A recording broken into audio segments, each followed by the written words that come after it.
Hey everybody, I'm Andy I'm Ben. with the Firefighter 3 project, the Life Skills series. Today we're talking about something you definitely will be doing your first year, and that's Washing trucks. washing apparatus. It doesn't matter whether you're on an engine, ladder, ambulance, you're going to be washing. And I think it's important to start out with, Ben, by talking about we're not necessarily just washing it to wash dirt off. Nope.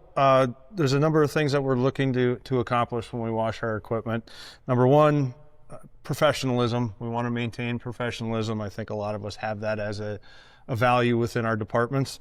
It looks good to the public that we maintain our equipment, and then simply cleaning does help with the maintenance of equipment. It keeps the dirt and the grime out of the areas that need to be worked and moved, and it just helps lend to the length and lifespan of the equipment. Yeah, it does. And one of the other things is too, whether you realize it or not, it's a great test of new people to see how much of attention detail you have and how much we can trust you. If we send you out to help wash the truck and your part of the truck has misses and stripes and streaks on it, we know you're not dialed in and paying attention.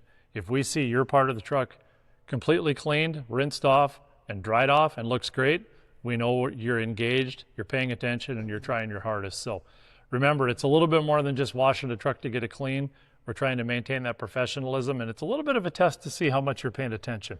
And maybe even some of the finer details, the unseen parts of the apparatus, the inside the compartments in the cab, those areas that aren't readily visible from the exterior. So a couple things when you wash a truck.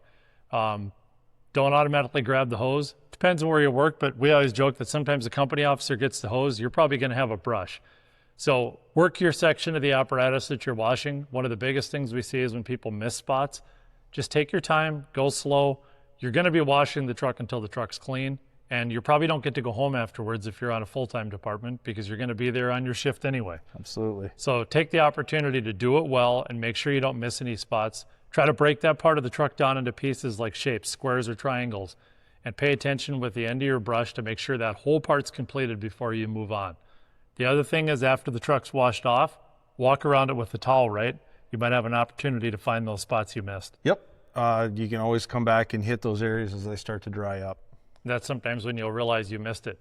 Another thing, if you've got roll-up doors like this apparatus, or you've got a truck with cabinet doors, if you live in a northern climate and it's cold in the winter, we're probably going to have to wipe those out because otherwise those doors are going to freeze shut.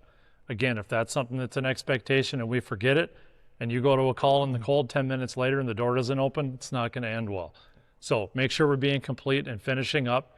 For the most part, most departments too will have a specified soap to use. That's important to learn what that is, right? Yeah, so we have designated soaps. One big mistake that people make is actually using dish detergent. Yep.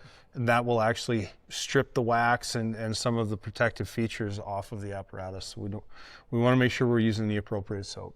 So just like laundry, if you don't know, you have to ask. Don't just assume that you can go grab some other kind of soap and make it work. And then have that attention to detail as you go around your apparatus. Give it some love. And when it rinsed off, hopefully it's clean and you're looking a little cleaner and a little brighter too, right? Absolutely.